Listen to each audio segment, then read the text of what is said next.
The Power Twin Towers Zeus Collins at Faith De Silva na stars on the floor, ipinasilip ang behind the scenes ng pangmalakasan nilang stunt sa finale performance. Ang The Phenomenal Millennials na sina Dasori Choi at Rojan Cruz ang itinanghal na ultimate dance star duo. Sa September 6 episode, inanunsyo ni Alden Richards na makakatanggap ng 1 million pesos ang mananalo at ang kalahating ito ay idodonate sa kanilang chosen charity.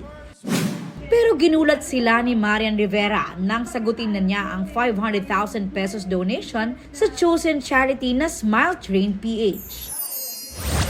Nandito rin ang oreg, si Neneng B!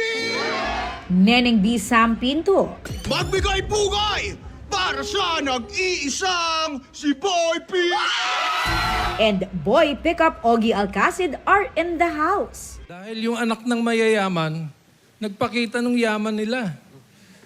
Alam niyo po ba na yung open pag binaligtad, nepo?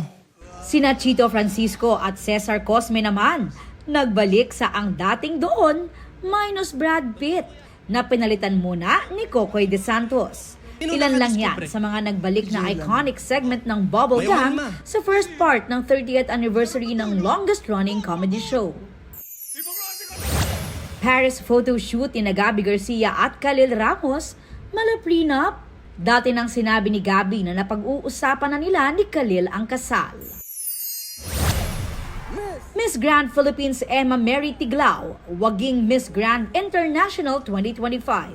Ito ang unang back-to-back win sa kasaysayan ng Miss Grand International mula kay CJ Opiaza. Aubrey Carampel nagbabalita para sa GMA Integrated News.